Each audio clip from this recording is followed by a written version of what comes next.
میں نے دو چیزیں چھوڑی تھیں، قرآن اور اولاد۔ یہ مسلمانوں کا امتحان ہے۔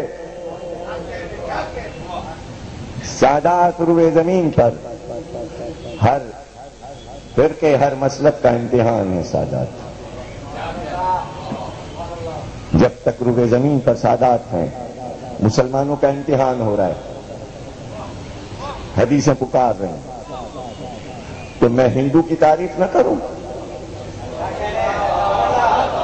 تم گلے کاٹو سادات کے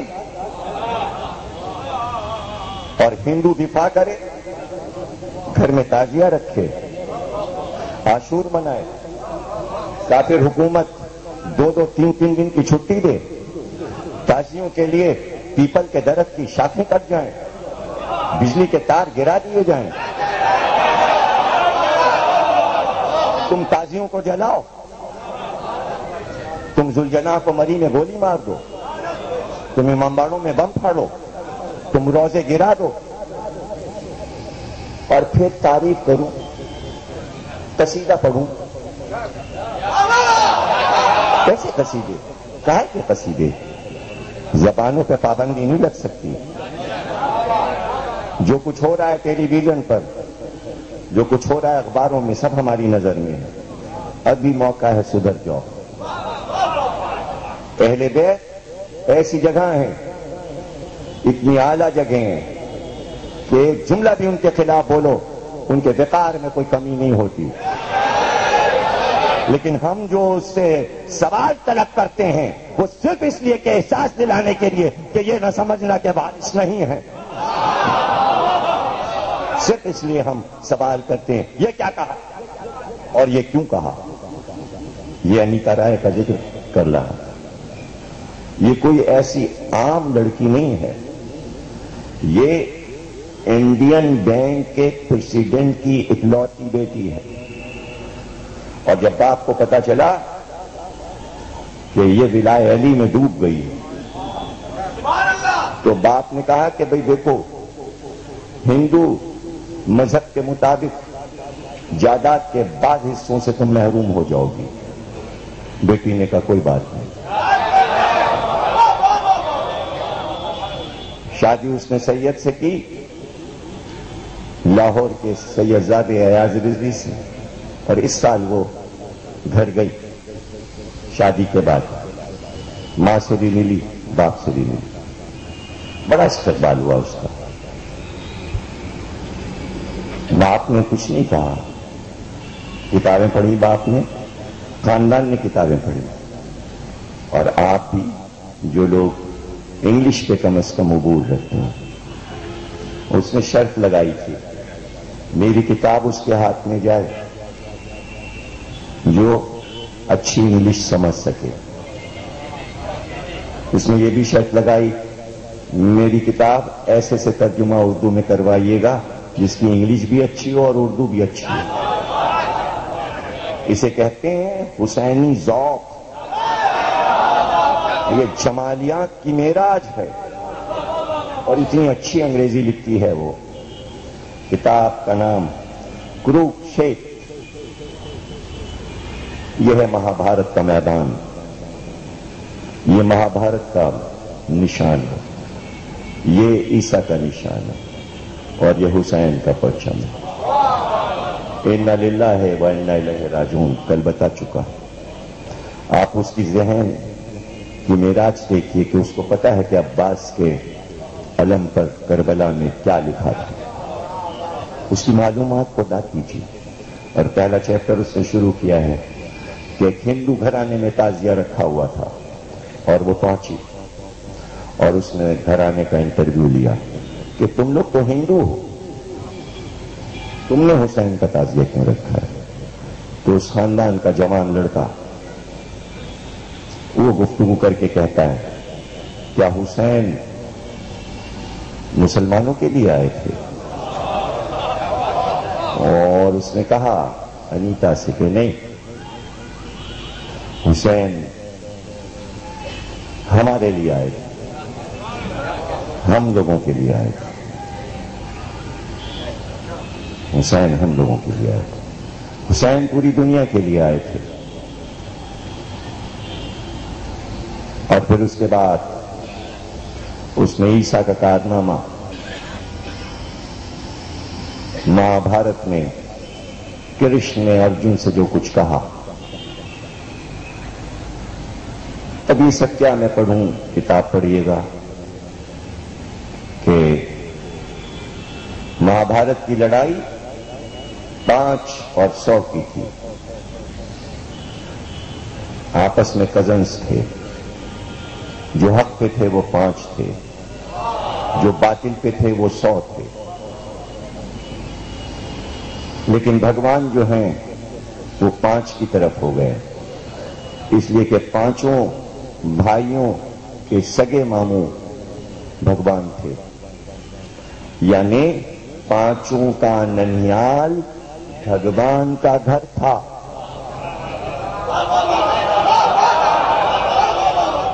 بھگوان کا گھر، کرشن جی جو ان کے بھگوان ہیں، ایک بھائی اس میں ارجن ہے، تو ارجن کا جو رتھ تھا اس کے رتھبان بھگوان بنے۔ بھگوان نے اپنے بھانجے کی گاڑی، گھوڑا گاڑی، رتھ جسے کہتے ہیں، اس کو چلایا میدان میں، اور میدان جنگ میں جب آئے تو میدان میں جو کچھ کہا بھگوان نے اپنے بھانجے ارجن سے، تو وہ توحید کا پیغام تھا۔ وہ بتاتے جاتے تھے حق کیا ہے، باطل کیا ہے، حق کیا ہے، باطل کیا ہے، خدا کیا ہے، وہ اپنے بندوں سے کیا طلب کرتا ہے۔ جو کچھ وہ لڑائی کے درمیان کہتے گئے، انہی کے اقوال کا نام ہے کتاب مہابھارت۔ اتنی موٹی کتاب بنی جو میدان جنگ میں انہوں نے اپنے بچوں کو سنایا کہ اللہ کیا ہے، اللہ کا پیغام کیا ہے۔ اور یہ باتیں 5,500 برس پرانی ہیں، یعنی اسلام آنے سے 3,000 برس، 3,500 برس پہلے، حضرت ابراہیم کی آمد سے پہلے، اس لیے کہ اسلام کی بنیاد ابراہیم نے رکھی کعبے کو جب بنایا۔ مہابھارت اس سے پہلے کی بات ہے۔ آل محمد کے دنیا میں آنے سے 5,500 برس قبل بھگوان کرشن نے ارجن کو بتایا کہ کچھ لوگ آنے والے ہیں، وہ بھی تعداد میں 5 ہوں گے ارجن۔ اور سنو ارجن، کائنات یہ جو بنی ہے پوری، تو ایشور نے یہ کائنات ان 5 کے لیے بنائی ہے۔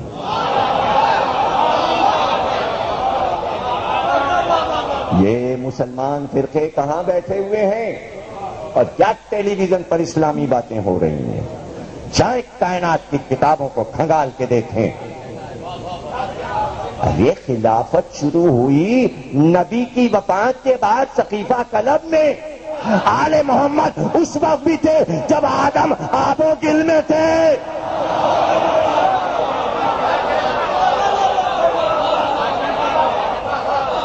صرف اس لیے نہیں سناتے کہ عیسیٰ سے کمتری ہے، اس لیے کہ کیا کسی آسمانی کتاب میں خلافت کا بھی ذکر ہے؟ توریت بازار میں ملتی ہے، انجیل بازار میں ملتی ہے، زبور ملتی ہے، لا کے کہیں ایک سطر مجھے پڑھواؤ جس میں صقیفہ کا ذکر ہو، جس میں خلافتوں کے ادوار۔ کیا منوانا چاہتے ہیں آپ؟ کھل کے کہیے، قرآن و حدیث اور ہے، تاریخ اور ہے۔ قرآن اور حدیث میں یہ سب کچھ نہیں ہے جو پاکستان کی اسلامیات میں پڑھایا جا رہا ہے۔ یہ آپ کی بنائی تاریخ ہے، اور یہ تاریخ دفن ہو گئی، اس میں زندگی کے آثار نہیں ہیں۔ تاریخ مر چکی، تاریخ مر چکی، تاریخ مر چکی، تاریخ مر جاتی ہے، تاریخ زندہ نہیں رہتی۔ آپ کہو کہ انبیاء کی بھی تو تاریخ ہے، آدم سے لے کے عیسیٰ تک یہ سب تاریخ ہی تاریخ ہے۔ تو کیا یہ تاریخ بھی مر گئی؟ یہی تو فرق ہے. تمہاری بنائی تاریخ مر چکی، اللہ کی بنائی تاریخ یوں زندہ ہے کہ رجت رکھ کے، ظہور رکھ کے بتایا کہ ابھی یہ سب زندہ ہو کے آئیں گے. انہیں آنا ہے تو یہ زندہ تاریخ ہے. حسین کو آنا ہے، حسین آئیں گے، اور حسین جب آئیں گے تو رسول اللہ کہیں گے جاؤ، بہت تمہیں پکارا ہے ہندوستان والوں نے، جاؤ حسین تم ہندوستان جاؤ. 33,000 برس ہندوستان کو پائے تخت بنا کر امام حسین حکومت کریں گے. اس لیے کہ ہندوستان کے ہر فرد نے حسین کو اپنا دوتا تسلیم کیا. اور نبی نے کہا کہ جتنا پیار بٹا ہے حسین تمہارے لیے، وہاں نبی کہیں جنہوں نے سب سے زیادہ پیار حسین کو دیا، انہوں نے کہا کہ سب سے زیادہ پیار اس سرزمین نے دیا ہے، تو جاؤ تم وہاں جاؤ. تو ابھی اس پہ مقالے لکھے گئے، اور آج سے نہیں برسوں سے نجمات ہندی کا مقالہ ہے ہندوستان اور حسین. اور الیکٹرک ویکلی نے چھاپا انگریزی کے اخبار میں بھارت اور ہندوستان. بھارت کا ایک چھوٹا سا ٹکڑا آپ بھی ہیں. اس کو کہتے ہیں جنوبی خطہ ایشیا کا، پاک اور ہند کو ملا کے. اور ہم کیا کریں؟ ہم اپنے ملک میں بیٹھ کے تاریخیں کر لیں. جو نقشے باہر بنے مل رہے ہیں امریکہ اور وہاں،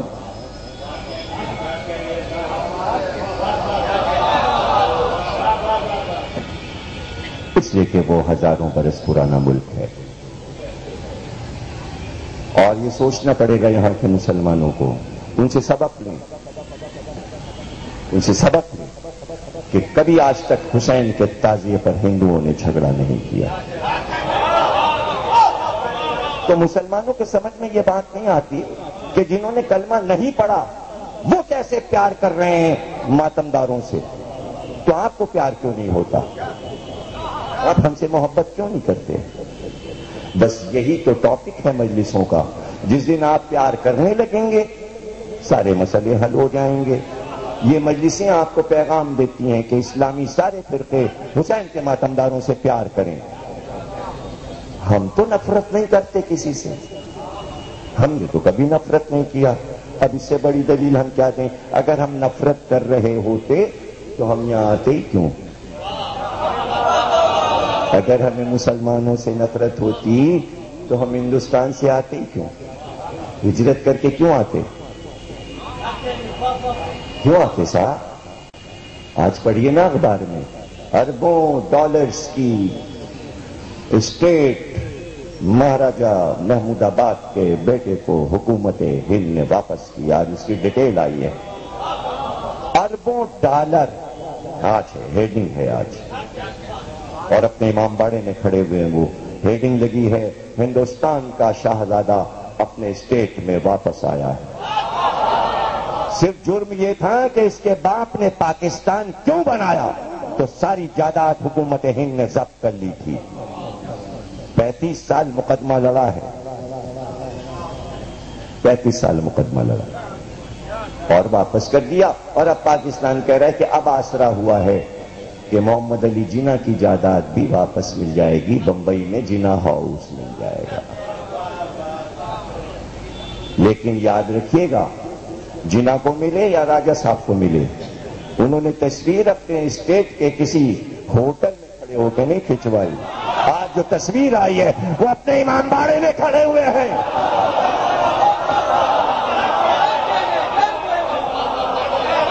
امام باڑے کے آپ در دیکھیے.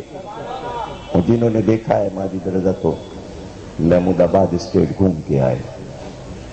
راجہ صاحب نے خود ان کو دعوت دی تھی اور کہا تھا آئے آپ محل میں، قلعے میں آئے ہمارے.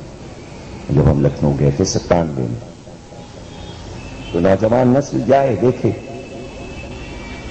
کوئی معصوم ایسا نہیں ہے جس کا روزہ محمود آباد میں نہ بنا ہو.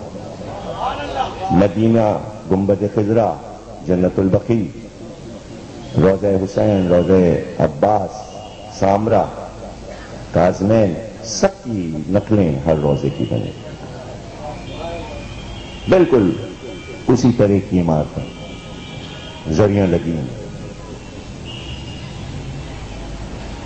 تو قدر کرنا سیکھو، اور میں نے پیغام دیا لاہور ملتان میں بھی اور سندھ بار میں جہاں سارے وکلا تشریف فرما تھے، وہاں بھی میں نے یہ پیغام دیا، اور بار بار یہ پیغام پہلی محرم سے دے رہا ہوں کہ عزاداری صرف مذہب نہیں ہے، یہ ایک ثقافتی ورثہ ہے۔ آج تک مجھے کہیں سے جواب نہیں آیا کہ پورا پاکستان سکھوں کا تہوار بسنت کو بہت دھوم سے مل کے مناتا ہے، ہمارے ساتھ مل کے سب محرم کیوں نہیں مناتے؟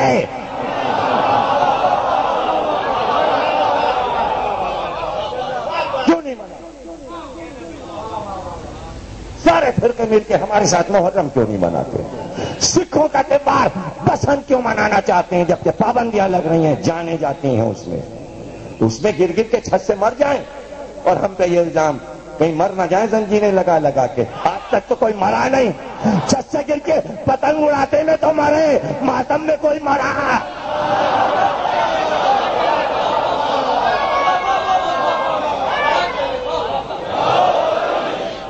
تو پھر کیا میں یہ کہوں کہ سکھوں کا تہوار منا کر آپ یہ بتانا چاہتے ہیں کہ ہمارے اجداد کے رشتے ان سے ملتے ہیں؟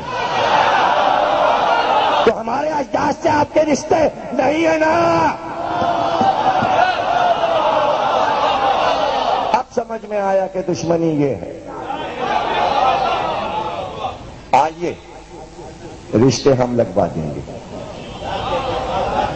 یہاں رشتے سے رشتہ ہو کے نہیں لگتا، قرآن نے منشور دے دیا، یہاں رشتہ لگتا ہے قُلْ لَا أَسْأَلُكُمْ عَلَيْهِ أَجْرًا إِلَّا الْمَوَدَّةَ فِي الْقُرْبَى، یہاں صرف محبت کا رشتہ ہے، محبت میں ڈوب جاؤ اور رشتہ داری کر لو۔ چاہا تو بادشاہوں نے بہت کہ ہم رشتے لگائیں، وہ رشتے ٹوٹ گئے، ان کے عقل میں ہی نہ آیا کہ اصل رشتہ مودت ہے، لڑکی دینا رشتہ نہیں ہے، وہ رشتہ نہیں رہتا۔ حالانکہ اس مادی رشتے کو سمجھتے تھے کہ یہی رشتہ ہے، اس لیے ہر دور میں یہی کہ ہر شہزادے سے ہماری بیٹی کی شادی ہو جائے، کوئی چاہتا ہے حسن ہماری بیٹی سے شادی کر لے، کوئی چاہتا ہے حسین ہماری بیٹی سے شادی کر لے۔ تو اب لیجئے یہ مامون کا دور آ گیا، ابھی تک یہی دماغ میں سمایا ہوا ہے کہ بیٹی دے کے رشتہ لگا لیں، ہماری بیٹی سے شادی کر لیجیے۔ اور یہ رحمت کی چھاؤں میں پلنے والے دل نہیں توڑا کرتے تھے، یہ بتا دیا کرتے تھے یہ رشتہ داریاں نہیں رہیں گی، یہ سسرالی رشتہ داریاں ٹوٹ جاتی ہیں، رشتہ کرو مودت کا رشتہ، محبت کا رشتہ۔ مامون دل میں محبت لا، میری محبت لا۔ اور کیا چاہیے تجھ کو؟ کیا تیری خواہشات، تیری زندگی کی ضمانت ہم نہیں لے رہے، اس لیے کہ ہم نفسوں پر اور عقلوں پر امام ہیں۔ ایسا نہیں ہوگا کہ اگر تو دشمن ہے اہل بیت کا تو ہم تجھے دھتکار دیں۔ خط لکھا اور خط لکھ کے کہتا ہے میں بیمار ہوں، چونکہ ہارون بیمار پڑ چکا تھا اور دونوں بیٹوں نے اس کو بیمار ڈال دیا تھا، امین اور مامون دونوں کی آپس کی لڑائی میں اس کی صحت کو خراب کر دیا، اور سفر میں ایران کے جاتے ہوئے وزیر کو بلا کے کہا بھی کہ ذرا ادھر خیمے کے پیچھے چل میں کچھ دکھاؤں، تو اپنے کپڑے کھول کے ہارون نے کہا دیکھ پورے جسم پہ ریشمی پٹیاں بنی ہیں، ایسا جسم میں درد اٹھتا ہے رات کو کہ لگتا ہے اب میں مر جاؤں گا۔ ان دونوں لڑکوں نے اپنے جاسوس میرے اوپر مقرر کیے ہیں، اور سواری کے لیے جو سب سے لاغر ٹٹو ہوتا ہے وہ میرے لیے رکھا ہے، تاکہ میں جلدی مر جاؤں، نہ اچھی سواری پہ بیٹھوں نہ اچھا کھاؤں۔ ایک امام کو قید خانے میں ڈال کے کیا سمجھا تھا کہ تیری اولاد تجھ سے وفاداری کرے گی؟ اولاد باغی ہو گئی۔ جملے یاد رکھنا، جو حسین کا باغی ہوتا ہے اس کی اولاد اس کی باغی بن کے اسے ذلیل کرتی ہے۔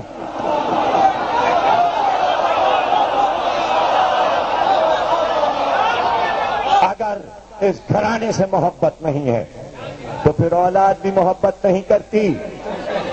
یہ مودت کا رشتہ ہے کہ جہاں بیٹا بیٹھ کے باپ کے ساتھ مجلس سنتا ہے تو آخری دم تک یہ چاہتا ہے کہ ہم باپ کی خدمت کریں، اس لیے کہ وہ علی اکبر کا ذکر سنتا ہے، وہ حسین اور حسن کی محبت اپنے نانا سے دیکھتا۔ خلافت اور فتوحات بچوں کو سکھاتے رہو، مال چھیننا سکھاتے رہو، اخلاق و آداب بتاؤ تاکہ گھروں کے حالات صحیح ہو، اور یہ یہیں سکھایا جا سکتا ہے۔ اسلامی ہر فرقہ اگر سیکھنا چاہتا ہے اخلاق اسلامی اور قرآن کا اخلاق تو یہیں ملے گا۔ آپ نے فرمایا ٹھیک ہے تو بیمار ہے، ایک تفصیلی خط لکھا، اور وہ خط کائنات میں ایجاد بنا ڈاکٹری اور حکمت کی ایجاد بنا۔ حکمت پہ جب کتابیں لکھی گئیں تو امام رضا کے اس خط کو سامنے رکھا گیا، اور آج تک وہ منشور ڈاکٹروں اور حکیموں کا بدلہ نہیں جو ایک ایک لفظ امام نے مامون کو حفظ صحت کے لیے لکھا تھا، آج وہ خط ہم آپ کو سنانا چاہتے ہیں۔ ہوا یہ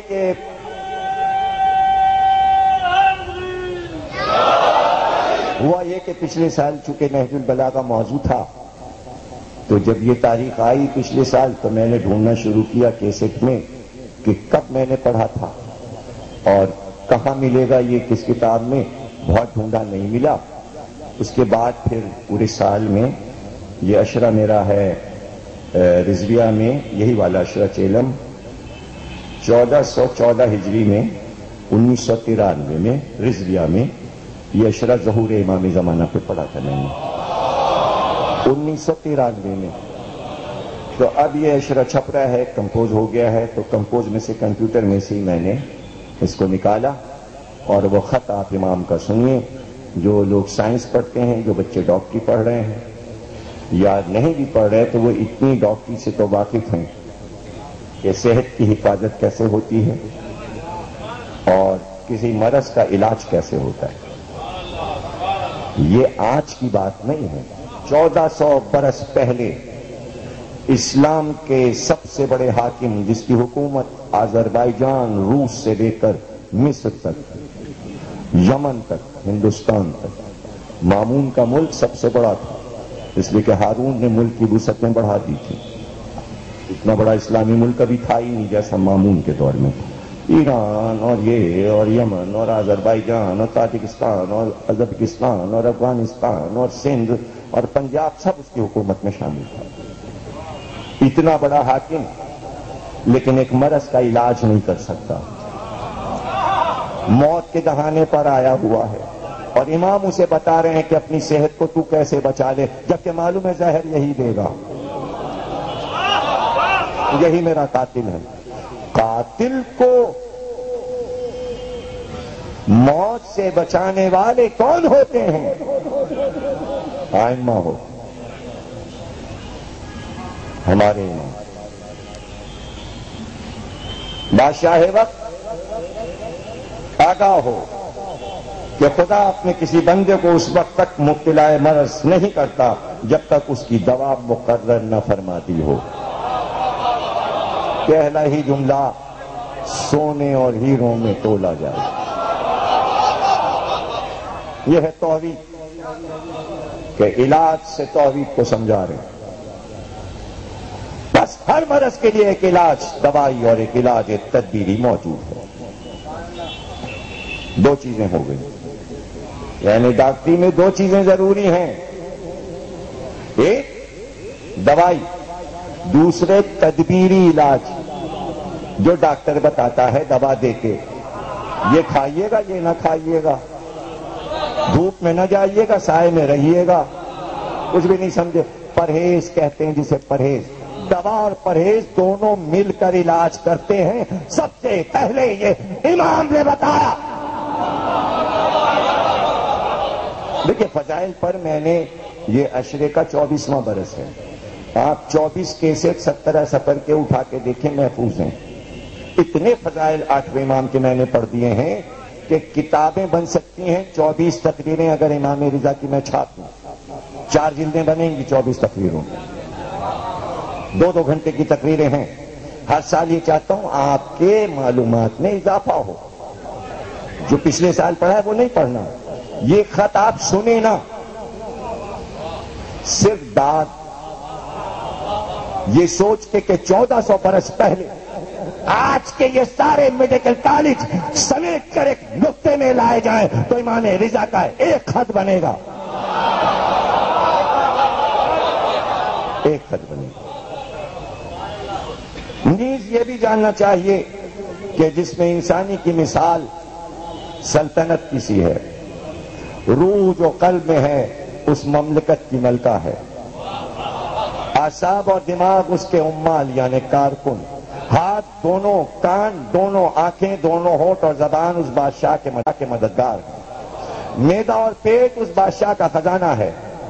کس بادشاہ کا؟ روح۔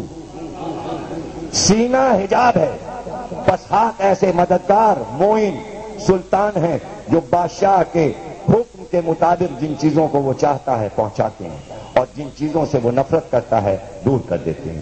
پیر ایسے مددگار ہیں جو بادشاہ کو اس کی مرضی کے موافق جس طرف وہ چاہے لے جاتے ہیں، اور آنکھیں ایسی مددگار کہ بادشاہ تک وہ چیزیں پہنچاتی ہیں جو اس سے مخفی ہیں، کیونکہ بادشاہ پردے میں ہے، اور آنکھیں اس کے لیے بمنزلہ چراغ ہیں، اور دونوں کان قلعہ جسد کے دیدبان یعنی پاسبان ہیں۔ ناک اور نتنوں سے آواز کی زینت ہوتی ہے، جس طرح سے نفیری والے کی آواز نفیری میں، ناک اور نتنوں سے یہ بھی فائدہ کہ بادشاہ جس خوشبو کو پسند کرتا ہے وہ اس تک پہنچاتے ہیں۔ بادشاہ ہاتھوں کو حکم دیتا ہے کہ وہ سامنے آ کر اس کو روک دیں۔ یہ بادشاہ قہر و غضب بھی رکھتا ہے اور بخششیں اور انعام بھی دیتا ہے، لیکن اس کا غضب تمام بادشاہوں کے غضب سے سوا، اس کا انعام دنیا کی تمام بادشاہوں کی بخشش سے زیادہ ہے۔ غضب اس بادشاہ کا رنج ہے اور انعام و بخشش فرحت و سرور ہے۔ جو آدمی کو حاصل ہوتا ہے رنج کی اصل، جڑ، تحال،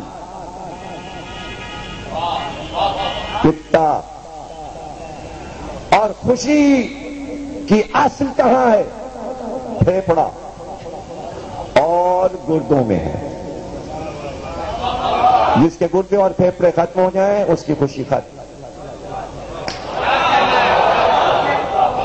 اب میں کیا کروں کہ یہاں سب ڈاکٹر تو نہیں بیٹھے ہیں، کیا کروں میں؟ صرف ماجد رضا عبدی نے، تو ان کا تو میں گواہ ہوں کہ فارمیسی میں پڑھا انہوں نے، اور اگر کسی نے پڑھا ہو تو وہ ذرا بتائے، ہاتھ اٹھائے کہ ڈاکٹری کتنے لڑکے پڑھ رہے ہیں؟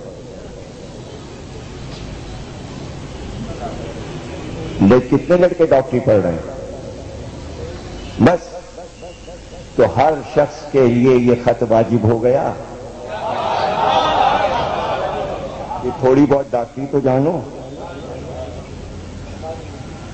بٹوا دینا بعد میں، ہاں وہ تو خیر کتاب ہی چھپ رہی ہے، سب کو مل جائے گا۔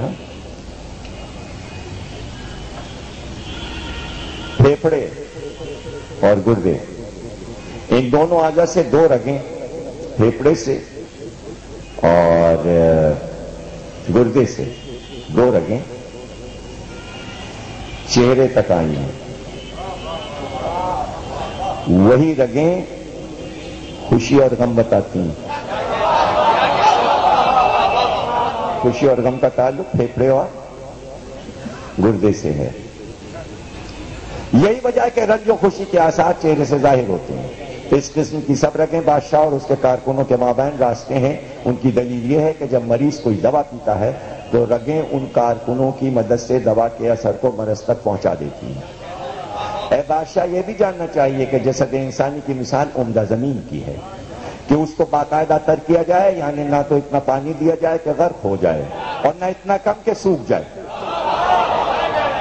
بلکہ وقت و موقع سے افراط و تفریط کو ترک کر کے آب پاشی کی جائے تو وہ زراعت پاک و پاکیزہ سرسبز و شاداب ہوگی، پیداوار عمدہ ہوگی، اور اگر اس سے غفلت کی جائے تو تنکا بھی نہ اگے گا۔ اسی طرح جس میں انسانی کی حالت ہے کہ جب غذا تدبیر میں اعتدال پر عمل درآمد کیا جائے گا تو صحت اچھی رہے گی۔ بس جو چیزیں بادشاہ کے موافق مزاج ہیں اور قوت پہنچانے والی ہیں ان کا خیال رکھنا چاہیے اور اسی پر اکتفا کرنا چاہیے، اور ایک اندازہ قائم کر کے ایسی چیزوں کو غذائے بدن قرار دینا چاہیے، کیونکہ طبیعتیں مختلف ہوتی ہیں اور طبیعت اسی شے کو پسند کرتی ہے جو اس کے موافق ہو۔ بس اسی اصول پر ہمیشہ ایسی چیزوں کو غذائے بدن قرار دینا چاہیے جو موافق مزاج ہوں۔ اے بادشاہ، یاد رکھ کہ جو شخص احتیاط سے زیادہ غذا کھاتا ہے وہ غذا اس کی جزو بدن نہیں ہوتے، اور اس لیے کوئی فائدہ بھی نہیں بخشی، اور جو شخص بقدر حاجت بھوک کے موافق غذا کھاتا ہے، یعنی نہ بہت کم نہ بہت زیادہ، اس کو نفع پہنچتا ہے، اور ایسا شخص ہمیشہ صحیح رہتا ہے۔ اس لیے مناسب ہے کہ جب سچی خواہش پیدا ہو اس وقت کھانا کھایا جائے اور تھوڑی بھوک باقی رہے جب ہی غذا ترک کی جائے۔ یہ معمول بادشاہ کی صحت کے لیے مناسب ہے، اس سے عقل میں ذکاوت پیدا ہوتی ہے، بدن ہلکا اور تندرست رہتا ہے۔ بادشاہ ٹھنڈی چیزیں موسم گرما میں، گرم چیزیں موسم سرما میں، اور معتدل اشیاء موسم بہار میں استعمال کرنا چاہیے، لیکن ضرورت اور اشتہا کا ہمیشہ خیال رہے، پر جس قدر معدے میں ہضم کی قوت ہو اور خواہش ہو اسی قدر ان کا استعمال بھی کرنا مناسب رہے گا۔ اور جب کھانا سامنے آئے تو سب سے پہلے زود ہضم غذاؤں سے شروع کرنا چاہیے۔ اس امر کی جانچ کہ کون سی غذا زود ہضم ہے اور کون سی دیر ہضم کھانے والے کی طاقت، بدن، اشتہا موسم اور عمر پر موقوف ہے۔ ہاں بھائی، جزاک اللہ، ماشاء اللہ۔ اسی طرح سنیں امام کا خط اور دیکھتے جائیں۔ بادشاہ کی غذا کے لیے مناسب وقت 11 بجے دن کا ہے، یا تو دن رات میں 1 مرتبہ یا 2 دن میں 3 مرتبہ، اس طرح سے پہلے دن صبح کو اول وقت، پھر شام کو دوسرے دن قریب 11 بجے کے صرف 1 مرتبہ، اور شام کو غذا بالکل ترک کی جائے۔ یہ حکم ہے کہ مجھ کو میرے جد امجد رسول خدا صلی اللہ علیہ وسلم نے میرے دادا علی بن ابی طالب کو دیا۔ پھر بادشاہ کو کھانا کھانے کے بعد ایک کثیر منافع شربت کا استعمال کرنا چاہیے، جس کا نسخہ تیار کرنے و استعمال کی ترکیب ذیل میں درج کر رہا ہوں۔ اے بادشاہ وقت، اب میں سال کی فصلوں اور رومی مہینوں کا ذکر کرتا ہوں، کس مہینے میں کیا کیا کھانا چاہیے، کیا نہیں کھانا چاہیے، کیا چھوڑ دینا چاہیے، کب نہانا چاہیے، یہ سب میں چھوڑ رہا ہوں۔ اب امام فرماتے ہیں شراب الصالحین، وہ شربت جو ہمدرد کا سب سے مشہور شربت ہے، جو امام رضا کے نسخے پہ تیار کیا گیا۔ امام نے سب سے پہلے مامون کو بتایا کہ منقع عمدہ سیاہ رنگ 2.25 سے بیج نکال کر اتنے پانی میں بھگو دیں کہ پانی 4 انگل ابھرا رہے، جاڑوں میں 3 دن تک اور گرمیوں میں 1 دن رات تک بھیگا رہنے دیں۔ یہ پانی جس میں منقع بھگوئے جائیں، اگر بارش کا ہو تو بہت بہتر ہے، ورنہ ایسے چشمے کا ہو جس کا رخ مشرق کی طرف ہو، کیونکہ یہ پانی نہایت صاف و شفاف اور سبک ہوتا ہے اور حرارت اور برودت کا اثر جلد قبول کر لیتا ہے۔ اس کے بعد اس کو اتنی دیر تک پکانا چاہیے کہ منقع پھول جائیں، پھر اس کو چھان کر ٹھنڈا کر کے دوبارہ آنچ پر رکھا جائے اور نرم آنچ پر اتنا پکایا جائے کہ 2 سوز جل جائے اور 1 سوز باقی رہ جائے۔ بعد ازاں شہد مصفا 1 تولہ ملایا جائے، پھر پکایا جائے اس قدر کے مقدار شہد پھر جل جائے۔ شہد کے ساتھ ہی 1 پوٹلی میں حسب ذیل باریک دوائیں کوٹ کر ایک پوٹلی میں باندھ کر دیگ میں ڈال دیں، اور اس پوٹلی کو برابر کبجی سے دباتے رہنا چاہیے تاکہ دواؤں کا ساتھ اچھی طرح سے شربت قبول کر لے۔ زنجبیل 23/1 ماشا، قرنفل 41/3 ماشا، دار چینی 41/3 ماشا، زعفران 23/1 ماشا، تخم کاسنی 41/3، مستلگی 41/3 ماشا۔ جب شربت تیار ہو جائے تو اس کو برتن میں 3 ماہ تک رہنے دیا جائے۔ پر جس وقت بادشاہ مذکور والا طریقے سے کھانا کھا چکے تو اس شربت میں سے 3 تولے لے کر 6 تولے آب خالص میں ملا کر پی لے۔ اگر بادشاہ ایسا کرے گا تو 1 رات اور 1 دن حسب ذیل امراض سے معمون اور محفوظ رہے گا۔ جملہ اقسام کے 12 درد، جیسے اب اس شربت کے فائدے امام بتا رہے ہیں کہ 12 مرض اس شربت سے دور ہوتے ہیں۔ جملہ اقسام کے 12 درد جیسے درد نقرس، وجہ مفاصل، ریا وغیرہ، اور ہر قسم کے معدے و اعصاب دماغ کے درد، بعض قسم کے جگر، احشاء و آما و ملحال کے درد و تکلیف اور سستی و اعضائے رئیسہ کی کمزوری وغیرہ، اگر اس کے بعد پانی کی سچی خواہش پیدا ہو تو جتنا پانی پینے کی عادت ہو اس سے نصف پانی پینا چاہیے، کیونکہ ایسا کرنے سے بادشاہ کا ہاضمہ درست رہے گا، اعصاب قوی ہو جائیں گے، صحت کی حفاظت ہوگی۔ اس لیے بدن کی صحت کھانے اور پینے کے اعتدال اور اصلاح پر موقوف ہے۔ اگر ان میں اصلاح محلوظ رہے گی تو بدن میں بھی اصلاح رہے گی، ورنہ بدن میں فساد پیدا ہوگا۔ اے بادشاہ، یہ بھی جاننا چاہیے کہ نفوس کی قوت مزاج کے تابع ہے اور امزجہ بدن ہوا کے تابع ہے، پر جس قدر ہوا میں حسب اوقات و مقامات تغیر ہوتا رہتا ہے ویسے ہی مزاج بھی بدلتے رہتے ہیں، کبھی ہوا سرد چلتی ہے کبھی گرم، ویسا ہی مزاج میں تغیر ہوتا رہتا ہے، اور جن مقامات پر ہمیشہ سرد یا ہمیشہ گرم چلتی ہے وہاں اس کا اثر مزاج کے سوا صورتوں پر بھی ظاہر ہوتا ہے، اور جہاں ہمیشہ ہوا معتدل چلتی ہے وہاں اجسام کے مزاج بھی معتدل ہو جاتے ہیں۔ اس کے ماں سوا مزاج کے دیگر تصرفات کی اصلاح حرکات طبعی، ہضم، کھانا، سونا، چلنا پھرنا وغیرہ کے تغیرات سے بھی ہوتی رہتی ہے، کیونکہ خداوند عالم نے اجسام کی بنا 4 خلطوں پر کی ہے، صفرا، سودا، بلغم، خون، 2 ان میں سے ہار اور 2 بارد، اور پھر ان میں بھی اختلاف رکھ دیا، یعنی دونوں ہار میں سے ایک رطب اور ایک یابس، پھر ان چاروں کو بدن کے 4 حصوں پر منقسم کیا ہے، سر، سینہ، پہلو اور پیٹ کے نیچے کا حصہ، پس سر، دونوں آنکھیں، دونوں کان، نتنے، سلوات ایک پڑھ دیجئے، ناک اور منہ میں خون کا غلبہ، سینے میں رے اور بلغم کا، پہلو میں خلط صفرا اور پیٹ کے نیچے تمام جس میں سودے کا غلبہ ہے۔ اے بادشاہ، وقت آگاہ ہو کہ نیند دماغ کی حاکم ہے اور بدن کی قوت کا دار و مدار خواب پر ہے، پس بادشاہ جب سونے کا ارادہ کرے تو پہلے داہنی کروٹ لیتے اور پھر بدل لے کروٹ، اسی طرح کروٹ بدلتا رہے یہاں تک کہ جب اٹھے تو اسی کروٹ پر جس کروٹ پر سویا تھا۔ اے بادشاہ، 2 گھڑی رات رہے اٹھنے کی عادت ڈالنا چاہیے۔ حجت الاسلام جلد سادہ صاحب تشریف فرما ہے، سال میں 2 زیارتیں ایران کی کرتے ہیں اور امام رضا اسلام کے روضے پر مخصوص حاضری دیتے ہیں، اور آیت اللہ شیرازی آپ کا استقبال کرتے ہیں جنہوں نے کہ آپ کے سر پہ امامہ رکھا اور دینی تعلیم کے لیے ارشاد فرمایا کہ آپ تبلیغ کریں، اجازت ہے مراجع کی طرف سے۔ تو اس وقت ایک زائر امام رضا کا ہمارے سامنے، جو کہ سال میں 2 بار جاتا ہے، بیٹھا ہوا ہے اور ہم امام رضا کا خط پڑھ رہے ہیں، اور پھر سب سے بڑھ کے ہمارے سامنے ماشاءاللہ رضوی سادات تشریف فرما ہے۔ اے بادشاہ، 2 گھڑی رات رہے اٹھنے کی عادت ڈالنا چاہیے اور اسی وقت بیت الخلاء جانا چاہیے، مگر وہاں ضرورت سے زیادہ نہ بیٹھنا چاہیے کہ اس سے بواسیر پیدا ہوتی ہے۔ پھر بہترین جس سے مسواک کی جاتی ہے درخت حال ہے کہ اس سے دانت صاف اور روشن ہوتے ہیں، مسوڑے مضبوط ہوتے ہیں اور دانت میں کیڑے نہیں پیدا ہونے پاتے، مگر اس میں بھی اعتدال شرط ہے، کیونکہ زیادہ مسواک کرنے سے دانت کمزور بھی ہو جاتے ہیں اور جڑیں بودی ہو کر ہلنے لگتی ہیں۔ جو شخص اپنے دانتوں کی حفاظت چاہے وہ مندرجہ ذیل منجن کا استعمال کیا کرے۔ نسخہ شاک روزن، سوختہ، کزمارچ، ساج کوفی، سنبل طیب، حب الاصل، مساوی، الوزن نمک، اندرانی، ربا، جز باریک پیس کر تیار کیا جائے، کیونکہ یہ دانتوں کو مضبوط کرتا ہے، جڑوں کی آفات سے حفاظت کرتا ہے، اور جو شخص اپنے دانتوں کو صرف صاف رکھنا چاہے وہ حسب ذیل منجن بنا کر استعمال کرے، نمک اندرانی، سمندر پھین، مساوی، الوزن باریک پیس کر استعمال کرے۔ یعنی مشکل نسخہ بھی بتایا، آسان نسخہ۔ اے بادشاہ وقت، یہ بھی جاننا چاہیے کہ انسان پر جو حالات مختلف اوقات میں طاری ہوتے ہیں وہ 4 ہیں۔ پہلی حالت وہ ہے جو 15ویں برس سے 25ویں برس تک رہتی ہے۔ پہلی حالت کیا ہے؟ 15 سے 25 برس تک پہلی حالت امام بتا رہے ہیں، اور یہ زمانہ اس کے شباب، حسن و تازگی کا ہے۔ 15 سے 25 شباب، تازگی، اور اس سن میں خون کا غلبہ ہوتا ہے۔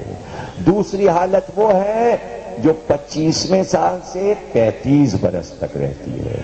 اس سن میں خلط صفرا غالب رہتا ہے۔ تیسری حالت وہ ہے جو 33 برس سے شروع ہو کر 60 سال تک رہتی ہے۔ اس سن میں سودا کا غلبہ ہوتا ہے، حکمت، معرفت، عاقبت اندیشی، انتظام امور، صدق رائے، درایت و ثابت قدمی کا یہی سن ہے۔ اس کے بعد انسان چوتھی حالت میں داخل ہوتا ہے، اس سن میں بلغم کا غلبہ ہوتا ہے، یہی زمانہ انحطاط کا ہے۔ جب تک یہ حالت باقی رہتی ہے انسان انحطاط کی طرف مائل رہتا ہے۔ غم و ہم، غصہ، عیش، سہر نسیاں، زندگی کا ببال، قوت کا گھٹنا، یہ سب حالات طاری ہوتے ہیں۔ 60 کے بعد آفتی آفت ہے، اور پھر اس کے بعد یہ ہوتا ہے کہ بھول طاری ہوتی ہے، جاگتے وقت سونے لگتا ہے اور سونے کے وقت جاگنے لگتا ہے، تازہ و قدیم باتوں کو بھلا دیتا ہے، عہدوں کو فراموش کرتا ہے، گنتی بھول جاتا ہے، بال و ناخن گرنے لگتے ہیں، دن بدن جسم گھٹتا ہی چلا جاتا ہے، کیونکہ اس سن میں خلط بلغم کا غلبہ ہوتا ہے، جس کا مزاج بارد و رطب ہے، اور بالآخر وہ جسم کو جمود و فنا کر کے چھوڑتا ہے۔ بادشاہ یاد رکھنے کی باتیں ہیں، جو شخص یہ چاہے کہ کبھی مثانے کی شکایت پیش نہ آئے، اسے لازم ہے کہ کبھی پیشاب نہ روکے۔ جو پیشاب روکے گا اسے مثانے کی بیماری ہو جائے گی۔ کسی سواری پر بھی اگر سوار ہو تو پیشاب فوراً کرے۔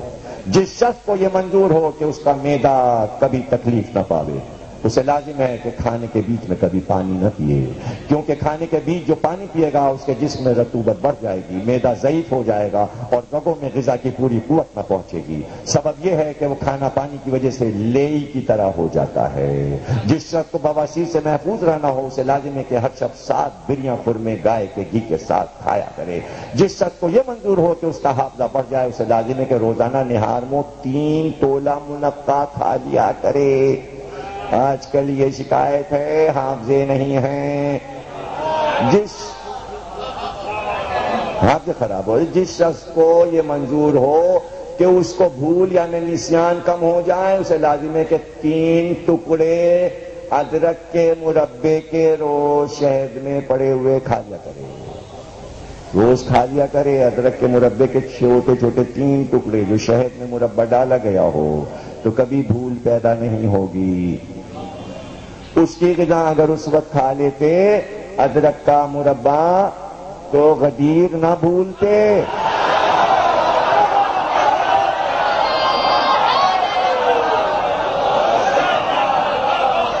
نہیں بھولتے۔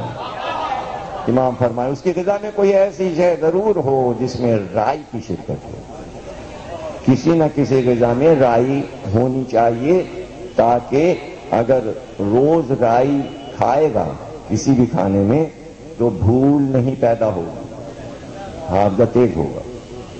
اب یہ خواتین سے جا کے پوچھیے گا ساری باتیں، خواتین زیادہ ڈاکٹری جانتی ہیں۔ کھانے میں صرف کوفتہ وہ ہے کہ جس میں خواتین رائی ڈالتی ہیں۔ کیوں ڈالتی ہیں آپ کو معلوم ہے؟ یہ پوچھے گا اپنی والدہ سے کہ کوفتے میں رائی کیوں پڑتی ہے؟ رائی کا کمال یہ کہ کوفتے کو ٹوٹنے نہیں دیتی، اور کوفتہ ٹوٹ گیا تو پھر وہ ناکامیاب ہے سالن، اس لیے کہ وہ قیمہ شوربے والا ہو گیا جو کوفتے ٹوٹ گئے۔ اب یہ ڈاکٹری تو میں بتا رہا ہوں امام سے سیکھ کے، جو آپ کے گھر میں موجود ہے۔ اس کی غذا میں کوئی ایسی شے ضرور ہو جس میں رائی کی شرکت ہو، جو شخص چاہے کہ اس کی عقل زیادہ ہو جائے۔ لیجیے یہ بھی بتایا امام نے، بھلا عقل بھی کسی کی تیز ہو سکتی ہے، لیکن امامت ہی بتا سکتی تھی کہ عقل کیسے تیز ہے۔ یہ بیماری زیادہ ہے آج کل، عقلیں بڑی کمزور ہیں۔ حافظے کو چھوڑ دیجئے، وہ ایک الگ مسئلہ ہے۔ عقلیں عقلیں عقلیں، تو خدا کے لیے لوگوں کو بتائیے کہ اپنی عقلوں کو زیادہ کرو۔ تو جو چاہے کہ عقل زیادہ ہو جائے اسے روزانہ 3 ہڑیں مربے کی کھانی چاہیے۔ 3 ہڑیں روز کھا لیجیے، دیکھیے عقل کیسی چیز ہوتی ہے۔ امام فرما رہے ہیں، اور وہ ہڑیں شکر میں ڈوبی ہوں، یعنی ہڑ کا مربع شکر میں پڑا ہو، اور 3 روز کھا لیجیے، دیکھیے پھر عقل کیسی تیز ہوتی ہے۔ وہ بچے جو بیچارے پیپر خراب کراتے ہیں اور یاد نہیں کر پاتے، ان کی اماؤں کو چاہیے کہ امام کے اس نسخے پر اپنے بچوں کے عقلیں اور حافظوں کو تیز کریں. اور اگر امائیں پرواہ نہیں کریں گی بچوں کی تو بڑی مشکل ہو جائے گی بھائی. بچے بے راہ ہوتے جا رہے ہیں اس لیے کہ انہیں بات کرنے کی تمیز نہیں پیدا ہو رہی. ماؤں کو نگرانی رکھنا چاہیے. بے تکی باتیں کرتے ہیں, مجلس سنتے کچھ ہیں اور بولتے کچھ ہیں, مجلس میں سے نکل کے ہذیان بکنے لگتے ہیں. 15% لڑکے غول کی شکل میں شبیداریوں میں بیٹھ کے افواہیں بنا کے پھیلا رہے ہوتے ہیں. ذوالجناح کے خلاف افواہ, مجلس کے خلاف افواہ, علم کے خلاف. یہ ایجنسیوں کے لیے کام کر رہے ہیں. کس کے لیے؟ یہ اسرائیلی راہ کے لیے کام کر رہے ہیں, اور اس میں شیعہ بچے ملوث ہیں. اور جہاں غول بیٹھے ہوں سمجھ جائیے کہ مجلس نہیں سن رہے ہیں, یہ اپنا کام کر رہے ہیں. یہ حضرت عباس کے خلاف کوئی کہانی بنا رہے ہیں, یہ بے ادبی کر رہے ہیں چھوٹے حضرت کے لیے. تو ان سے ہوشیار رہیے, یہ راہ کے ایجنٹ ہیں اور ان کے پیچھے کچھ گڈے بھی ہیں, اور وہ انچولی کی کسی گلی میں چھپے ہوئے ملیں گے آپ کو, اور وہ بچوں کو بھیجتے ہیں. ایک گول اور ہے چھٹکے بچوں کا, اور وہ یہ کرتے ہیں کہ دوپہر کے وقت جب روزہ بالکل انچولی کی زری سناٹا ہوتی ہے تو وہ جھاڑو کے تنکے میں چنگم چبا کے نوک پہ چپکاتے ہیں, اور وہ جھاڑو کا تنکا چنگم کے ساتھ زری میں ڈال کے اس میں سے نوٹ چپکا کے نکالتے ہیں. اور جب وہ نوٹ جمع ہو جاتے ہیں تو کسی ایک گھر میں وہاں جا کے گنے جاتے ہیں, اور پھر وہ بٹتے ہیں. ان کا کوئی ہیڈ ہے. جب تک مائیں اپنے بچوں کی نگرانی نہیں کریں گی, یہ ذمہ داری صرف ماں کہ وہ اپنے بچے کو اس طرح پالے کہ اسے آداب آئیں, تہذیب آئے, وہ علم کی طرف راغب ہو اور وہ تخریب کاری کی طرف راغب نہ ہو. یہ بھی ہمارے ائمہ نے ہی بتایا ہے. تو جناب عالی بچوں کو علم کی طرف لگائیں, پڑھنے لکھنے کی طرف لگائیں. جو شخص سفرہ کی ذاتی سے بچنا چاہے اور یہ بھی منظور ہو کہ اس کے ناخن نہ پھٹے, اور بصورت نہ ہو, اسے چاہیے کہ سوائے جمعرات کے اور کسی دن ناخن نہ کٹوائے. ناخن کبھی خراب نہیں ہوں گے, اور جس کے خراب ہو رہے ہیں وہ صرف جمعرات کو کٹوایا کرے. یہ چاہے کہ اس کے کان میں درد نہ ہو تو سوتے وقت کان میں روئی رکھ لیا کرے, کبھی کان کا درد نہیں ہوگا. جس وقت کو یہ منظور ہو کہ جاڑے میں کبھی زکام نہ ہو, وہ 3 چمچے روزانہ شہد کے پی لیا کرے. اے بادشاہ, شہد کی بھی بات شناختیں ہیں کہ یہ کیسے پتہ چلے کہ اصلی شہد ہے, جن سے ان کے منافع اور ضرر دونوں پہچانے جا سکتے ہیں. ان میں سے ایک یہ ہے کہ جو شخص خالی شہد کو سونگے گا اسے فوراً پیاس معلوم ہوگی. دوسری پہچان یہ ہے کہ اس کے چکھنے کے ساتھ ہی شدت کی گرمی معلوم ہوگی. یہ زہر ہے شہد, جس کو چکھنے کے بعد گرمی لگے اور پسینہ آ جائے, تو وہ شہد استعمال نہیں کرنا چاہیے, وہ زہر ہے. نرگس کے پھولوں کا سونگنا بھی جاڑے جاڑے زکام نہ ہونے دے گا. نرگس کے پھول سردیوں میں سونگنے سے زکام نہیں ہوتا.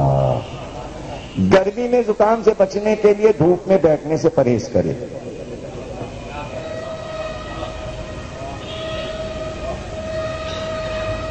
گرمیوں میں دھوپ میں بیٹھنے سے پرہیز کرے, اور ہر روز ککڑی یا کھیرا کھایا کرے. گرمیوں میں کھیرا اور ککڑی کھایا کرے. جو لوگ درد شقیقہ سے ڈرتے ہوں انہیں لازم ہے کہ تازہ مچھلی گرمی جاڑے ہمیشہ کھاتے ہیں.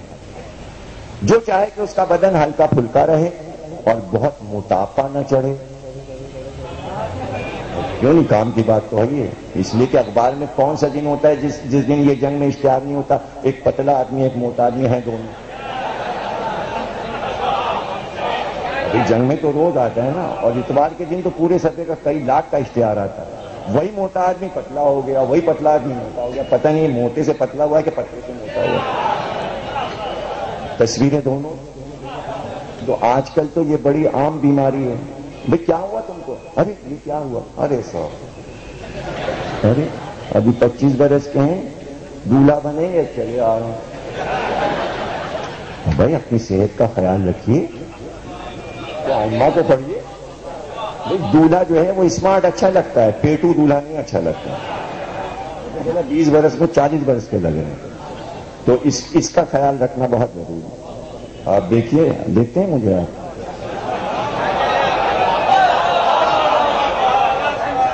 یہ نا 50 سے اوپر ہو چکا، مگر آپ دیکھتے ہیں تو کیوں؟ وجہ کیا ہے آپ کو یہ معلوم ہے کہ میرا یہ راز کیا ہے؟ راز ہے کھاؤ نہیں ہوں میں. لوگ اصرار کرتے کھائیے آدھی روٹی بس، بہت زیادہ ایک روٹی، اگر مزے کا ہے کباب یا سالن تو شرط ہے کھانا مزے کا ہو. یہاں تو مزے کا نہ ہو، بھوسا ہو. شادیوں میں دیکھتا ہوں نا میں بھائی، کتنے شادیوں میں آپ نے دیکھا ہے یہ ہڈیاں میز پہ لگی ہوئی. تو موٹاپا نہ چڑھے تو اس کے لیے کیا کریں بھائی؟ ہلکا پھلکا بدن ہے. امام کہہ رہے ہیں ہلکا پھلکا جسم رہنا اچھا ہے. موٹاپا نہ چڑھے، اسے لازم ہے کہ رات کا کھانا کم کر دے. ہائے دم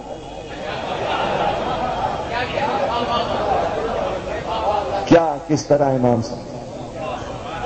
آپ دیکھیں یہ مجلس ہو رہی ہے، یہ درسگاہ ہے، حکمت ہے. صلوات پڑھیے گا.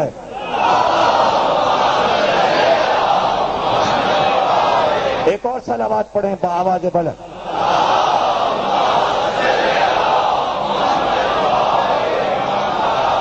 اور یاد رکھیے گا، یہ کہا اسد نے تو یہ لے لیں گے، فوٹو اسٹیٹ کل بانٹ دیں گے تاکہ آپ کے پاس یہ محفوظ رہے، اور اسے سامنے رکھیں کہ اب جو نسخے آ رہے ہیں کہ موٹاپا نہ چڑھے اسے لازم ہے کہ رات کا کھانا کم کر دے. جو یہ چاہے کہ اسے ناف کی شکایت نہ ہو. اب یہ امامت بول رہی ہے. ابھی آپ کسی ڈاکٹر کے پاس صبح جائیے گا، آپ کہیے صاحب ناف میں تکلیف ہے، یہ کوئی مرض ہی نہیں، یہ کوئی مرض نہیں. ابھی کہیں ناف بھی کھڑتی ہے. یہ سب ایسے جھوٹ ہے پرانے ٹوٹکے پہلوانوں کے. گرو مندر کے جو پہلوان وہ ناف بکھا رہے ہیں، ادھر کھسک گئی، دائیں گئی، بائیں گئی. وہ کہتے ہیں یہ کوئی بیماری ہے. آپ کو یہ بتاؤں کہ ہندوستان کے وید پنڈت جو حکیم کہلاتے ہیں وید، ان کا کہنا یہ کہ ساری بیماری کی جڑ ناف ہے. اگر یہ صحیح جگہ پہ ہے تو کوئی مرض ہی نہیں ہوگا. اور وہ پورے اپنا جو درس دیتے ہیں ٹی وی پہ صبح کو، تو وہ بتاتے ہیں یہ اپنے یوگا میں کہ ناف کو اپنی جگہ پہ آپ اگر صحیح رکھیں گے سانس کے ساتھ اور سانسوں کی گنتی رکھیں گے تو یوگا میں یہی ہے کہ کوئی بیماری نہیں پیدا ہوگی. اور وہ سارا سب کچھ ہے ناف کا مسئلہ. ڈاکٹر کہہ رہے ہیں ناف کوئی چیز ہی نہیں، حالانکہ ناف ہی ایسی چیز ہے. اور یہ بھی آپ دیکھ لیجیے کہ ناف کیوں؟ اس لیے کہ زمین کی ناف جو ہے وہ کعبہ ہے، اور کعبے کی ناف وہ جگہ ہے جہاں علی آئے. اب کبھی آپ نے یہ سوچا ہے کہ یہ انسان کے ناف کیوں؟ تو اللہ نے یہ ناف، یہ جگہ بنائی کیوں؟ یہ گڈھا کیوں؟ یہ آدم کا پیٹ بالکل سپاٹ بنایا تھا اللہ نے. یہ تو نسل آدم میں آئی نا. جیسے ہی اللہ نے کہا کہ بھائی جب ہم روح پھونکیں تو تم سب سجدے میں گر جانا، تو یہ مردو شیطان جو تھا چھینکا. جیسے یہ چھینکا تو اس کے تھوک کی ایک چھینک آدم کے پیٹ پہ پڑی. اللہ نے جبریل کو حکم دیا کہ یہ حصہ کاٹ کے نکال دو، یہ شیطان کا تھوک جو ہے یہ نجس انسان میں مل نہ جائے. یہ آپ کے لیے کھلنے لگے. امام کے ہاتھ کے لکھے ہوئے قرآن، مولا علی کے ہاتھ کا لکھا ہوا قرآن، امام حسن کے ہاتھ کا لکھا ہوا قرآن، امام حسین کے ہاتھ کا لکھا ہوا قرآن، ہر امام کے ہاتھ کا لکھا ہوا قرآن امام کے روضے کے میوزیم میں رکھا ہوا ہے. سورہ یاسین چاندی کی تختی پہ لکھی ہوئی، قالین پر آیات لکھی ہوئی، پورا واقعہ کربلا کا نقشہ قالین پر. دیکھتے چلے جائیں. یہ وہ چیزیں ہیں امام کے میوزیم میں کہ جو جب بھی آیا کوئی نہ کوئی قیمتی نذرانہ لایا. بادشاہ آئے تو انہوں نے اپنے تاج چڑھا دیے، ملکائیں اور شہزادیاں آئیں تو انہوں نے اپنے زیور اتار کے زری میں پھینک دیے، جواہرات کے زیورات لٹا دیے زری پر سے.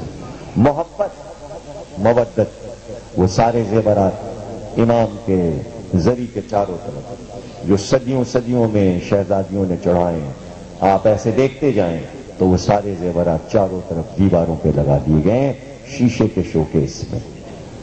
سب سے بڑا فیروزہ زری کے اوپر، دنیا کا سب سے بڑا فیروزہ کائنات کا سب سے بڑا فیروزہ قندیل کی طرح امام کی زری پہ نظر آئے گا، اور آنے والے امیر ہوں یا غریب، امام سب کی نظر یوں قبول کرتے ہیں کہ 2.5 گز سبز رنگ کی چادر لائے اور زری پہ پھینک دی، اور جیسے جیسے وہ چادریں زری پہ چڑھائی جاتی ہیں، نیچے طواف کرنے والوں کے کسی کے سر پہ اگر آ کے گر جائے تو کہتے ہیں امام نے اس کے سر پہ اپنا پرچم بھیجا ہے، یہ دعا ہے۔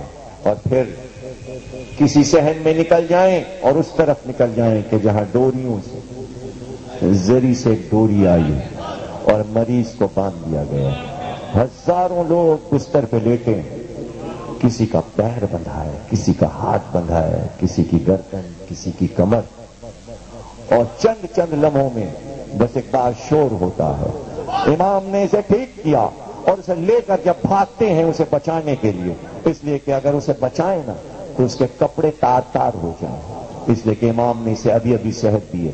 کتنا ہی کیسا ہی مرض کیوں نہ ہو، صدیاں ہو گئیں کہ جب ہر طرف سے لا علاج ہو جائے تو امام کے روزے کی زری میں اس کو باندھ دیا جاتا ہے اور امام اسے صحت عطا کرتے ہیں۔ پوری روئے زمین پر کوئی ایسا مرکز ہے کہ جو اپنی زری میں آرام کر رہا ہو اور شفا عطا کر رہا ہو؟ ہزاروں ڈاکٹر مل کر جس کا علاج نہ کر سکیں، اس مریض کی ایک پکار اور امام کی ایک نظر۔ کہاں ہیں ایسے آستانے، کہاں ہیں ایسی درگاہیں، کہاں ہیں ایسی ذریعے کہ جہاں جا کر ایک دل کو سکون ملتا ہے اور لگتا ہے کہ کائنات کے بادشاہ کے دربار میں آئے ہیں۔ کیا شان ہے! 7 دروازوں سے گزرنا پڑتا ہے زری تک جانے کے لیے۔ پہلے زمانے کا قاعدہ تھا، بادشاہ تک پہنچنے کے لیے 7 دروازے طے کرنا پڑتے تھے۔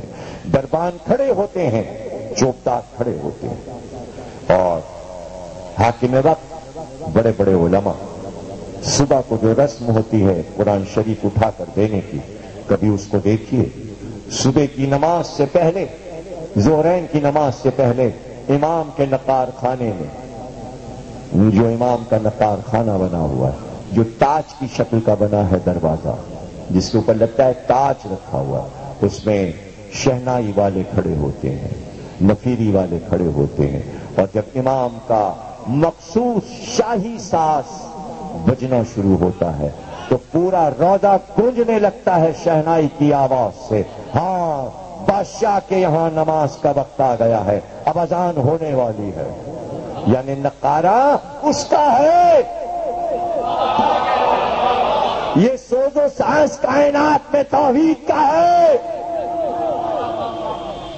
ساز پورا زیرو بم واقعہ کربلا، غالب نے کہا کہ کائنات کا سوز و ساز سب توحید کا ہے اور یہ کربلا کی وجہ سے ہے۔ زیرو بم یعنی کائنات میں جو چیز اوپر نیچے ہو رہی ہے اسے سوز اور ساز کہتے ہیں۔ سوز اور ساز آپ سمجھے، یعنی ہوا چلی تو کبھی اوپر جاتی ہے، کبھی نیچے آتی ہے، پانی بہتا ہے، کبھی اوپر ہے، کبھی نیچے ہے، درخت کی شاخیں کبھی نیچے آتی ہیں، کبھی اوپر۔ یہ اوپر نیچے کائنات کی آنے والی چیزوں کو کہا جاتا ہے سوز اور ساز، یعنی کبھی وہ سوز میں ہے، کبھی ساز۔ یہ کائنات کا سوز و ساز، غالب نے کہا یہ سب کچھ کربلا کی وجہ سے، اور یہ وہی امام ہے کہ جس نے بتایا کائنات کو کہ چاند ہوگا محرم کا، اس لیے میں نے سیاہ لباس پہنا ہے۔ مدینے والوں، تمہیں پتا ہے یہ وہ مہینہ ہے جس میں ہمارے گھر کو لوٹا گیا، جس میں ہمارے گھر کی عورتوں کو بے پردہ کیا گیا۔ یہ وہی مہینہ ہے جس میں ہمارے گھر کی بیویوں کو صحرا میں دوڑایا گیا، ننگے پیر کانٹوں پہ چلایا گیا۔ آؤ آؤ اور مجھے تعزیت ادا کرو۔ چاند رات کو گھر کے دروازے پہ کھڑے ہو کر رونا شروع کرتے اور کہتے آؤ ہمارے گھر میں مجلس ہونے جا رہی ہے۔ امام رضا نے مجلس کا انداز کائنات کو سکھا دیا۔ اور کون سا وہ شاعر تھا؟ مرثیہ خان تھا، جس کی خواہش یہ نہ ہو کہ ہم جائیں اور امام کے دربار میں امام حسین کا مرثیہ پڑھیں۔ اپنے گاؤں سے آتا تھا دیبل خزائی، ایک ہی اس کی بیٹی تھی اور وہ نابینا تھی. چلنے لگتا تو بیٹی رخصت کرتی. اس دفعہ چلنے لگا محرم سے پہلے تو بیٹی نے کہا جا رہے ہیں آپ مرثیہ پڑھنے امام کے پاس، امام حسین کا مرثیہ پڑھنے. ارے آپ کیا جاتے ہو، کچھ دیتے تو ہے نہیں امام آپ کو، آپ ہمیشہ خالی ہاتھ آ جاتے ہو. تو بیٹی سے کہا ایسی بات نہ کر، انہیں ہر بات کی خبر ہو جاتی ہے، ان کے دربار میں شکوہ نہیں کرتے، شکوہ نہیں کرنا چاہیے. ارے ان سے ہم جو مانگے ہیں وہ کائنات کی دولت دے دیں، یہ تو کیا کہتی ہے. بس مرثیہ پڑھ کے جو اترا منبر سے تو کھڑے ہوئے امام اور کہا دیبل آ ذرا میرے گلے سے لپٹ جا.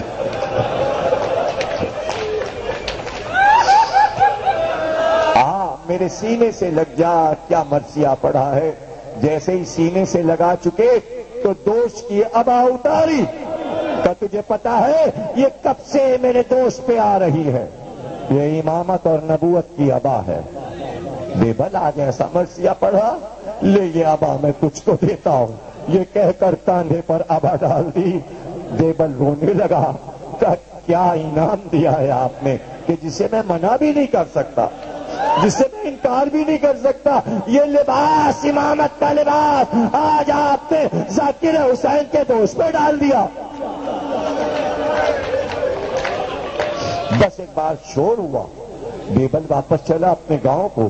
تو گاؤں گاؤں میں شور ہوا دیبل آ رہا ہے مرثیہ پڑھ کے امام حسین کا. کچھ تمہیں پتا ہے آ رہا ہے اس کے دوست پہ جو ابا پڑی ہے وہ ایمان کیا ہے. لوگ گھروں سے نکل پڑے کہ اس ابا کو چومیں گے. ہزاروں کا مجمع لگ جاتا، جیسے دیبل جاتا لوگ چاہتے ہیں کہ اس ابا کو چوم لے، یہ امام کی ابا ہے. اس کے ٹکڑے ٹکڑے ہو گئے، ہر ایک اس ابا کا ٹکڑا ٹکڑا لے گیا. لیکن جب گھر پہنچا تو اس ابا کا اتنا ٹکڑا بچا تھا کہ جو اس کی مٹھی میں رہ گیا تھا. گھر کا دروازہ کھولا اور آواز دی بیٹی میں نے کہا تھا شکوہ نہ کرنا، تجھے پتا ہے اپنے دوست کی ابا دے دی مگر لوگ تبرک سمجھ کے لے گئے. جلدی آ ایک ٹکڑا بچا ہے. جیسے ہی بیٹی آئی وہ ٹکڑا اٹھا کے اس کے چہرے پہ رکھ دیا. جیسے ہی ٹکڑا آنکھ پہ پڑا کہ بابا مجھے دکھائی دے رہا، میں دیکھ سکتی ہوں. کیا دیکھ آنکھوں کی روشنی واپس کر دی. اب کیا چاہیے تجھے؟ تو دولت نہیں چاہیے آقا، یہ آپ کے غلام حاضر ہیں آپ کے تابوت کی شبی اٹھانے کے لیے. کچھ نہیں چاہیے، بس انہیں صحت عطا کر. اگر کسی کو کوئی بیماری ہو تو اس کو دور فرما دے. جو بیمار ہیں سب نے مجھ سے کہا، جن جن نے دعا کے لیے کہا ہے ان سب کو نام بنام میں اس تابوت میں گروی کرتا ہوں. میں ایک ایک کے لیے نام لے کے دعا نہیں کرا سکتا، لیکن جن کے نام میرے دل میں محفوظ ہیں میرے بھائی مجھے معاف کریں کہ میں سب کے نام نہیں لے سکتے. لیکن ابھی تابوت آئے گا چند لمحوں کے بعد. میں نے سب کو امام رضا کو دیا، میں نے ان کی ضمانت میں دیا. ضمانت امام رضا کی ہوتی ہے اے امام جو پکارے آپ کا تابوت پکڑ کے صحت بانٹ دیجیے آج. اسی لیے ہم نے آپ کا نسخہ پڑھا. اگر ہم نہ پہنچ سکیں آپ کے روزے تک تو ہم اسی تابوت کو زری کا تابوت سمجھ کر اٹھائیں گے. مگر دیکھنا ابھی تابوت آئے گا تو تاج نظر آئے گا. ارے یہ تاج یہ زیارت میں کہتے ہیں اے شاہ عرب اے شاہ عجم. یہ عرب اور عجم کا بادشاہ ہے جس کا تابوت آ رہا ہے، جس کا تابوت آ رہا ہے. تقریر ختم ہو گئی. امام کے سر پہ ولی عہدی عجم اور عرب کی شاہی کا تاج. آپ جب زری پہ جاؤ گے ایران میں تو سونے کا جواہرات سے مرصع تاج امام رضا کے تابوت پہ رکھا ہے. یہ تاج اسی کی شبیہ ہے. بس میں کیا پڑھوں، میرا موضوع تمہیں یاد ہے. میں تقریر ختم کرنا چاہتا ہوں اپنے موضوع پر، اگر تم میرا ساتھ دے دو. جب علی کے سر پہ امامہ باندھ چکے تو لوگوں نے پوچھا کہ آپ نے خندق کی لڑائی میں اپنا امامہ کیوں سر پہ باندھ دیا علی کے؟ تو رسول نے کہا تمہیں نہیں معلوم ہم عربوں کا تاج یہ امامہ ہے، ہم اس امامے سے پہچانے جاتے ہیں، یہ نبوت کا تاج ہے، یہ امامت کا تاج ہے۔ صفین میں علی نے اپنا امامہ عباس کے سر پہ باندھا تھا، یہ ولایت کا تاج تھا۔ تقریر ختم ہو گئی، اب یہ تمہاری ذمہ داری ہے کہ تم روز کے موضوع کے تسلسل کے ساتھ قریب آ جاؤ میرے، اور بہت قریب ہو جاؤ ماتم کرنے کے لیے۔ عباس کے سر پر علی نے امامہ باندھا تھا، ولایت کا تاج تھا۔ کربلا میں جب علم عباس کو حسین نے دیا تو وہی امامہ، علی کا امامہ، حسین نے اپنے ہاتھ سے علمداری کی شان کو باقی رکھنے کے لیے عباس کے سر پہ وہ امامہ باندھا۔ نجف میں ذاکر مجلس پڑھ رہا تھا،